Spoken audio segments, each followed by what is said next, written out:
दोस्तों, जब हम रात में हमारे आसमान की ओर नजर घुमाते हैं तो हमारा आसमान अनगिनत तारों से जगमगाता नजर आता है। खुली आंखों से देखने पर हमारे आसमान में दिखाई देने वाले ये सभी तारे हमसे 4 लाइट ईयर की दूरी से ज्यादा 4000 लाइट ईयर की दूरी पर मौजूद है। इंसानी आंखों से देखने पर हमारे आसमान में मौजूद ये तारे हमेशा एक समान ही नजर आते हैं और हमारे लाखों सालों के मानव इतिहास के दौरान केवल कुछ ही तारे अपनी जगह से थोड़े भी हिले होंगे, पर हम इंसानों ने जरूर कुछ तारों को उनकी जगह से हिलते हुए और कुछ तारों को सुपरनोवा के जरिए मरते हुए देखा है। उदाहरण के लिए आखिरी बार हम इंसानों ने सन 1604 में अपनी नग्न आंखों से किसी तारे की मृत्यु यानी सुपरनोवा को देखा था, जो कि कई सालों तक किसी तारे की तरह हमारे आसमान में जगमगाता रहा। हाल ही में वैज्ञानिकों ने हमारे आसमान में दिखाई देने वाले सबसे चमकीले तारों में से एक बेटलगेयूज स्टार के लाइट में हो रहे बेहद ही तेज उतार चढ़ाव को नोटिस किया है, जिसके बाद वैज्ञानिकों ने अनुमान लगाया है कि यह तारा अपने प्री सुपरनोवा के स्टेज में है और कभी भी इस तारे की मृत्यु हो सकती है, यानी तारे में सुपरनोवा हो सकता है। सबसे खास बात यह है कि जब इस तारे की मौत सुपरनोवा के जरिए होगी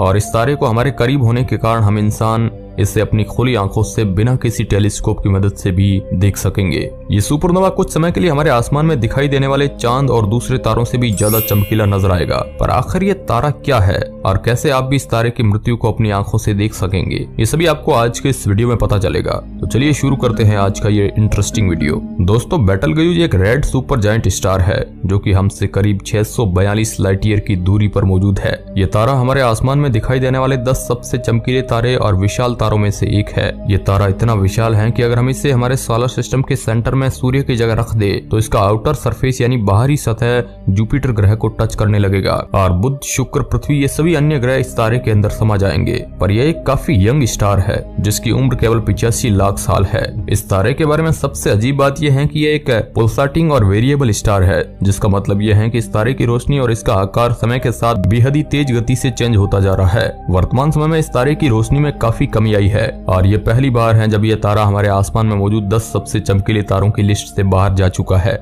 पर यह पहली बार नहीं है जब इस तारे की रोशनी में इतना उतार चढ़ाव आया हो। पिछले कुछ सैकड़ों सालों में कई बार इस तारे की रोशनी में कमी आ चुकी है और पिछली बार जब इस तारे की रोशनी में कमी आई थी तब इसकी रोशनी वर्तमान समय में इसकी रोशनी से भी काफी कम थी। पर इस बार इस तारे की रोशनी में काफी तेज गति से उतार चढ़ाव हो रहा है, जो कि पहली बार देखा गया है। ये तारा काफी तेज गति से अपने मास और अपने आउटर लेयर को खोता जा रहा है, जिसकी वजह से इसका ब्राइटनेस कम हो रहा है और ये लाल होता जा रहा है, जिसके बाद वैज्ञानिकों ने यह अनुमान लगाया है कि शायद ये तारा अपने प्री सुपरनोवा फेज में दाखिल हो चुका है, यानी इस तारे ने अपने कोर में मौजूद सारे हाइड्रोजन को हीलियम में फ्यूज कर दिया है और इसने अपने अंदर मौजूद हीलियम को कार्बन में फ्यूज करना शुरू कर दिया। इस प्रक्रिया में करीब 1 लाख सालों का समय लग जाता है, जिसके बाद वे अपने अंदर मौजूद कार्बन को हेवी एलिमेंट्स में फ्यूज करना शुरू करेगा, जिसमें और करीब 100 सालों का समय लग जाएगा। शायद वैज्ञानिक अंदाजा लगाते हैं कि इसी वजह से इसका कोर पहले की तुलना में काफी छोटा हो गया है और ये कम ऊर्जा उत्पन्न कर रहा है। वैज्ञानिकों का अनुमान है कि इस तारे में सुपरनोवा आज से लेकर 1 लाख सालों के बीच कभी भी हो सकती है। लेकिन दोस्तों, ये केवल वैज्ञानिकों का अनुमान है, पक्के तौर पर वैज्ञानिक इसके बारे में कुछ नहीं कहते हैं। अगर इस तारे की मृत्यु हो जाती है तो इसका सुपरनोवा काफी विशाल और चमकीला होगा,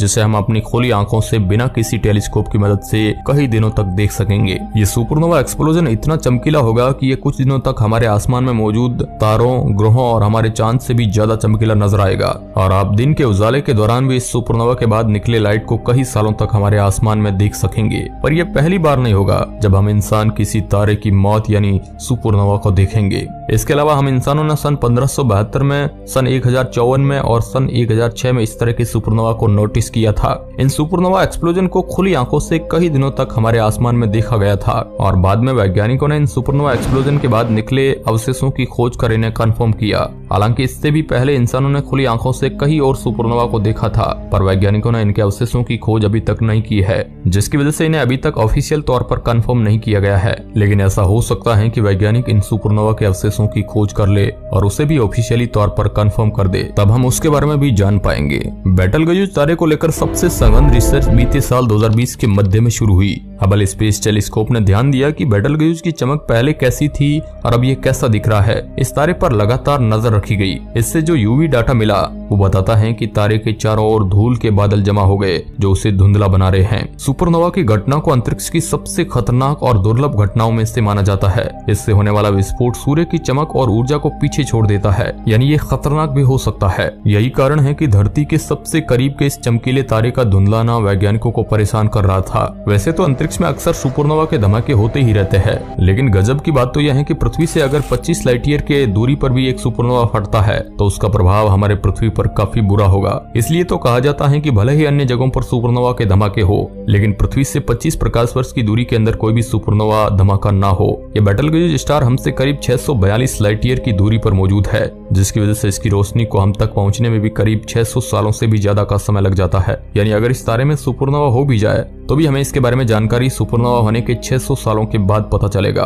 ऐसा भी हो सकता है कि सुपरनोवा के जरिए इस तारे की मृत्यु आज से 600 साल पहले यानी 14वीं शताब्दी में भी हो चुकी हो और इसकी रोशनी अभी तक हमारी पृथ्वी तक नहीं पहुंच पाई। यानी काफी संभावना है कि इस वीडियो को देख रहे आप में से कई लोग इस तारे की मृत्यु को अपनी आंखों से देख सकेंगे। पर आपको इतना ज्यादा खुश होने की जरूरत भी नहीं है, क्योंकि कुछ साइंटिस्टों का मानना है कि किसी तारे की रोशनी में हो रही कमी का ये मतलब नहीं है कि उसकी मौत होने वाली है। कई बार विशालकाय रेड सुपर जायंट स्टार की रोशनी में ऐसे उतार चढ़ाव होते रहते हैं और ये एक काफी सामान्य बात है। रिपोर्ट बताती है कि इस बेटलगेज तारे का व्यवहार सामान्य से अलग है, लेकिन इसका मतलब ये नहीं है कि इस तारे में कोई सुपरनोवा विस्फोट यानी कि अंतरिक्ष में होने वाला सबसे बड़ा विस्फोट होने वाला है, क्योंकि खगोलविदों ने अगले 1 लाख वर्षों के बाद तारे में विस्फोट होने की भविष्यवाणी की है। कई बार सुपर जायंट स्टार के डेंसिटी में इनस्टेबिलिटी के कारण उनकी एनर्जी कम और ज्यादा होती रहती है, जिसकी वजह से इनके ब्राइटनेस में और कभी कभी तो इनके आकार में भी उतार चढ़ाव होता रहता है। कई बार तारों के मैग्नेटिक फील्ड में होने वाले चेंज के चलते उनके ब्राइटनेस में भी कमी आ सकती है। और आपको ज्यादा निराश होने की भी जरूरत नहीं है, क्योंकि यह विशाल तारा हमारे ब्रह्मांड में हमें समय समय पर अचंभित और आश्चर्यचकित करता रहता है।